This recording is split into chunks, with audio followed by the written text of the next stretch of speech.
আসসালামু আলাইকুম। নিপা আহমেদ ব্লগে সবাইকে স্বাগত জানাচ্ছি নতুন আরও একটি রেসিপি দেখার জন্য। আর আজকে আমি আপনাদের সাথে শেয়ার করব চট্টগ্রামের ঐতিহ্যবাহী গরুর মাংসর কালাভুনার পারফেক্ট রেসিপি। তো আশা করছি ইনশাল্লাহ আজকের রেসিপিটি আপনাদের কাছে অনেক বেশি ভালো লাগবে। আর ভালো লাগলে অবশ্যই লাইক, কমেন্ট, শেয়ার এবং চ্যানেলটি সাবস্ক্রাইব করে আমার চ্যানেলের পাশেই থেকে যাবেন। পাশে থাকা বেল বাটনটি অল অপশনে প্রেস করে দিবেন। এতে করে আমি যে কোনো ভিডিও আপলোড দিলে সাথে সাথে নোটিফিকেশন আপনার কাছে পৌঁছে যাবে। আর অলরেডি যারা এই কাজগুলো করেছেন তাদেরকে অসংখ্য অসংখ্য ধন্যবাদ। তো কথা না বাড়িয়ে চলুন চলে যাই মূল রেসিপিতে। আর এই তো এখানে দেখতেই পেয়েছেন শুকনা মরিচ, পেঁয়াজ, রসুন আর হচ্ছে আদা কুচি করে নিয়েছি। তো এটা হচ্ছে আমি বাগারের জন্য রেখেছি। আর এই তো পেঁয়াজ কুচিও দেখিয়ে দিলাম। এখানে গরুর মাংস নিয়েছি আমি 1.5 কেজি পরিমাণ। তো গরুর মাংস আমি হাড্ডি চর্বি সহই নিয়েছি। আর কালাভুনার ক্ষেত্রে হাড্ডি চর্বি সহ মাংসটা নিলেই খেতে বেশি ভালো হয়। তো এখানে আমি গোটা গরম মশলা নিয়েছি, তেজপাতা, এলাচ, দারচিনি আর লবঙ্গ। তো এখানে আমি গোলমরিচটা ব্যবহার করছি না। তো গোলমরিচটা ব্যবহার করলে এতে করে খাবার সময় মুখে লাগলে খেতে ভালো লাগে না।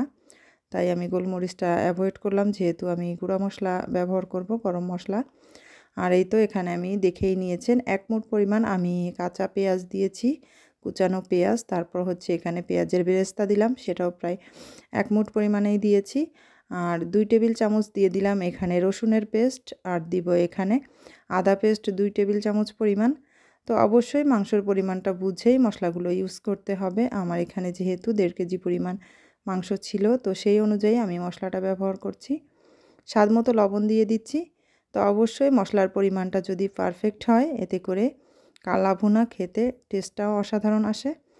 তো এখানে আমি দিয়ে দিলাম মরিচের গুঁড়া। তো ঝালটা যে যেমন খেতে পছন্দ করেন সেই অনুযায়ী ঝালটা ব্যবহার করার চেষ্টা করবেন। আমরা যেমন খেতে পছন্দ করি সেভাবে আমি দিয়ে দিলাম। তো এখানে হলুদের গুঁড়া, মরিচের গুঁড়া, তারপর হচ্ছে এখানে আমি পাপরিকা পাউডার দিয়েছি, এতে করে কালারটা খুব সুন্দর আসবে। এরপরে এখানে দিয়ে দিলাম আমি জিরা গুঁড়া আর হচ্ছে ধনিয়া গুঁড়া। তো ধনিয়া গুঁড়া, জিরা গুঁড়া আমি 1 টেবিল চামচ পরিমাণে দিয়েছি। আর গরম মশলা দিয়ে দিলাম 1/2 টেবিল চামচ পরিমাণ গরম মশলার গুঁড়া।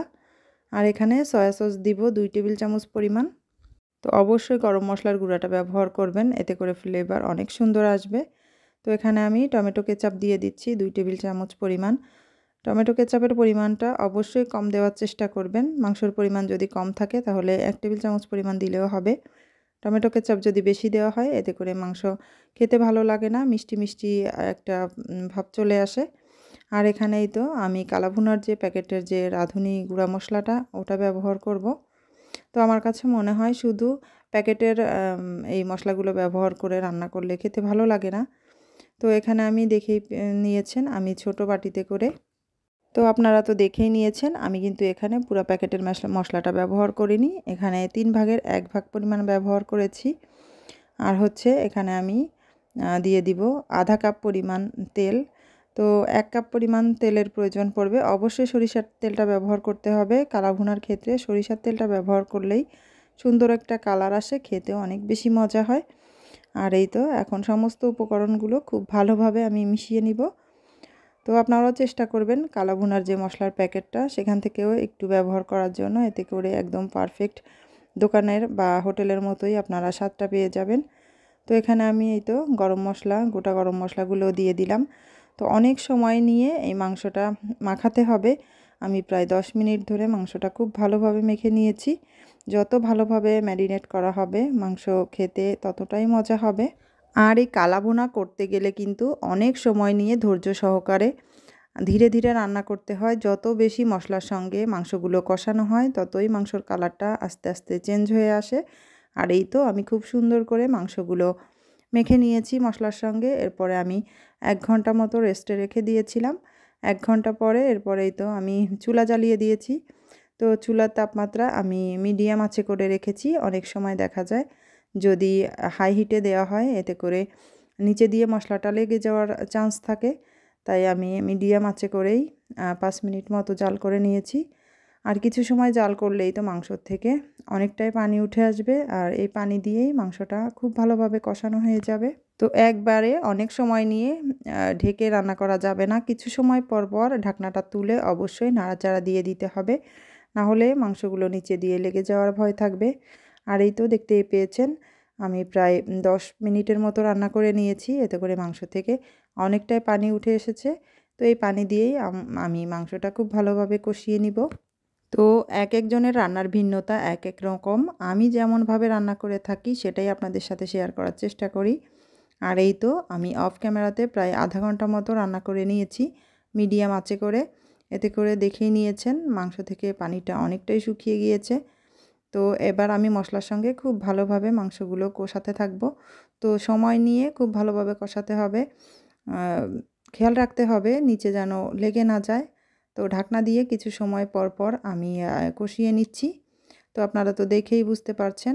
আর সব মাংস তো একরকম হয় না, কিছু কিছু মাংস আছে সিদ্ধ হতে অনেক বেশি সময় লাগে।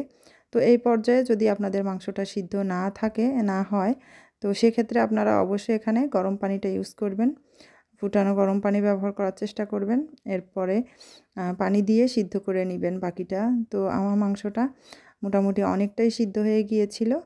তো এই পর্যায়ে এখানে আমি রাঁধুনির প্যাকেটের যে মশলা 2টা থাকে তার থেকে একটা প্যাকেট থেকে তো আমি প্রথম অবস্থায় ব্যবহার করেছি, আর আরেকটা প্যাকেট থেকে যে মশলা থাকে সেখান থেকে আমি 1 টেবিল চামচ পরিমাণ ব্যবহার করলাম। আমি পুরো প্যাকেটের মশলাটা ব্যবহার করিনি। আর এই তো দেখে নিয়েছেন অন্য চুলাতে আমি মাংসটা কষাচ্ছি, আর এই দিকে আমি বাগার দিয়ে দিব। তো অলরেডি আমার মাংসটা প্রায় 90% সিদ্ধ হয়ে গিয়েছে। তো আমি এখন বাগারটা দিয়ে দিব, আর অবশ্যই কালা ভুনার ভিতরে এই বাগারটা অবশ্যই দিতে হবে। আর বাগারে অবশ্যই দিতে হবে সরিষার তেল। আমি তো ভিডিওর প্রথম দিকেই আপনাদেরকে দেখিয়ে দিয়েছিলাম এখানে পেঁয়াজ কুচি, রসুন কুচি, আদা কুচি আর হচ্ছে গোটা শুকনো মরিচ নিয়েছি। তো আমি খুব ভালোভাবে বাগারটা করে নিয়েছি। আমি ব্রাউন কালার করে নিয়েছিলাম, আপনারা তো দেখেই বুঝে নিয়েছেন। তারপরে এখান থেকে একটু মাংস দিয়ে দিলাম ফ্রাই প্যানে। ফ্রাই প্যানটা আমি ঢেকে দিয়েছিলাম, এতে করে সুন্দরভাবে ফ্লেভারটা মাংসের ভিতরে ঢুকে যায়। তারপরে আমি মাংসের ভিতরে ঢেলে দিয়েছি, আর এই তো খুব ভালোভাবে আমি মিক্সড করে নিয়েছি। তো দেখতেই পাচ্ছেন আস্তে আস্তে কিন্তু আমার মাংসর কালারটা চেঞ্জ হয়ে আসছে। তো আমি লাস্টের দিকে এখানে গরম মশলা গুঁড়া ব্যবহার করছি। এখানে টালা জিরা গুঁড়া দিয়েছি, গরম মশলা গুঁড়া দিয়েছি, আর হচ্ছে কিউব করে রাখা একটু কুচানো পেঁয়াজ দিয়ে দিলাম। তো পেঁয়াজটা দিয়েও খুব ভালোভাবে আবারও মিক্সড করে নিয়েছি। তো আস্তে আস্তে সময় নিয়ে রান্নাটা করতে হবে। তো আমি অনেক সময় নিয়ে আমার রান্নাটা করতে হয়েছিল, কিন্তু আপনাদের দেখানোর জন্য আমি দেখতেই পেয়েছেন আমি একটু টেনে টেনে দিয়েছি, যাতে করে খুব বেশি বিরক্ত আপনাদের না লাগে। অনেক বেশি সময় নিয়ে আপনাদেরকে রান্নাটা দেখাতে গেলে এতে করে আপনাদের বিরক্ত লাগবে। তো আমি একটু দ্রুত করে দিয়েছিলাম, আর এই তো অলরেডি মাংসটা সিদ্ধ হয়ে গিয়েছে, মাংসর কালারটা অনেকটাই চেঞ্জ হয়ে গিয়েছে। আর যখন মাংসটা কষাতে কষাতে একদম উপরে তেলটা ভেসে উঠবে, তখনই আপনারা বুঝতে পারবেন যে মাংসটা একদম পুরোপুরি রান্নাটা পারফেক্ট হয়ে গিয়েছে। আর এই তো অলরেডি আমার লোভনীয় এই গরুর মাংসর কালা ভুনা তৈরি করা হয়ে গিয়েছে। তো আমি আপনাদেরকে একটু সার্ভ করে দেখিয়ে দিচ্ছি। তো আমার এখানে লাইটের কালারটা হলুদ ছিল, তাই একদম পারফেক্ট কালারটা বোঝা যাচ্ছে না। তো আপনাদেরকে কিছুক্ষণ পরে আমি এই লাইটটা অফ করেও দেখাবো যে কেমন কালারটা আসছে। একদম সুন্দর কালা ভুনার কালার পারফেক্ট হয়েছে। কালা ভুনা একদম কালা ভুনার মতোই হয়েছে। তো এটা উপরে যেমন কালারটা কালো আসছে, ভিতরেও মাশাআল্লাহ একদম নরম সফট একদম জুসি একটা ভাব থাকবে। তো আমার এই রেসিপিটি ফলো করে আপনারা চাইলে হুবহু রান্নাটা করে দেখতে পারেন। আশা করছি ইনশাআল্লাহ নিরাশ হবেন না। অনেক বেশি মজা হয়েছিল, যেহেতু আমরা খাবারের পরেই ভয়েসটা দিচ্ছি। আর অবশ্যই পেঁয়াজের পরিমাণটা পারফেক্ট দিতে হবে। বেশি পেঁয়াজ ব্যবহার করলে এতে করে কিন্তু মাংসটা খেতে মিষ্টি মিষ্টি হয়ে যায়। আর এই তো আমি লাইটটা অফ করে আপনাদের সাথে একটু শেয়ার করছি। তো দেখতেই পাচ্ছেন কতটা কালো হয়েছিল। তো মাশাআল্লাহ খেতে অনেক মজা হয়েছিল। তো আপনাদের কাছে কেমন লেগেছে আমার এই রেসিপিটি অবশ্যই কমেন্টস করতে ভুলবেন না। আর এই তো কিছুদিন পরেই কোরবানির ঈদ চলে আসছে। তো আপনারা ঈদ স্পেশাল এই কালো ভুনা রেসিপিটি ফলো করে আপনারা চাইলে কোরবানির মাংস দিয়ে করে দেখতে পারেন। আশা করছি অনেক বেশি ভালো লাগবে আপনাদের কাছে। আর এই তো যেহেতু কালো ভুনা করেছি, তো অবশ্যই সাথে একটু পোলাও হলে অনেক বেশি ভালো হবে। তো এখানে আমি একটু ঝরঝরা সাদা পোলাও করে নিব। তো এটা আর খুব বেশি ডিটেলস আপনাদের সাথে শেয়ার করছি না, কম বেশি অনেক ভিডিওতেই আপনাদের সাথে শেয়ার করেছি। আর এই তো আমি খুব ভালোভাবে অফ ক্যামেরাতে করে নিয়েছি পোলাওটা। তো এখন আমি মাংস দিয়ে পোলাওটা খেয়ে নিব। আর গরুর মাংসর কালাভুনা আমরা হয়তোবা সবাই অনেক বেশি পছন্দ করি। তো দোকান থেকে কিনে না খেয়ে নিজেরাই বাসায় খুব সুন্দরভাবে তৈরি করে নিতে পারি। খুবই মজাদার, খুবই লোভনীয় এই চট্টগ্রামের ঐতিহ্যবাহী কালাভুনা। তো এভাবেই আপনারা চাইলে বাসায় তৈরি করে নিতে পারেন। তো আপনাদেরকে একটু দেখিয়ে দিচ্ছি কতটা সফট হয়েছিল, একদম ছেড়ে আসছিল চাপ দেওয়ার সঙ্গেই। তো আমার এই কালো ভুনাটা তৈরি করতে প্রায় 2 ঘন্টা মতো সময় লেগেছে, যেহেতু অনেক সময় নিয়ে কষিয়ে রান্নাটা করতে হয়। তো মাত্র 11 মিনিটে আপনাদের সামনে তুলে ধরলাম। তো কেমন লেগেছে আমার এই রেসিপিটি অবশ্যই কমেন্টস করতে ভুলবেন না। আর ভালো লাগলে অবশ্যই ফ্রেন্ডস অ্যান্ড ফ্যামিলির সঙ্গে শেয়ার করতে পারেন। আর আমার কথার মাঝের ভুল ত্রুটিগুলো অবশ্যই ক্ষমা সুন্দর দৃষ্টিতে দেখবেন। তো আবারও নতুন কোনো রেসিপি, নতুন কোনো ভিডিও নিয়ে চলে আসবো আপনাদের সামনে। আর সেই পর্যন্ত সবাই অনেক অনেক বেশি ভালো থাকবেন, সুস্থ থাকবেন। আল্লাহ হাফেজ। আসসালামু আলাইকুম।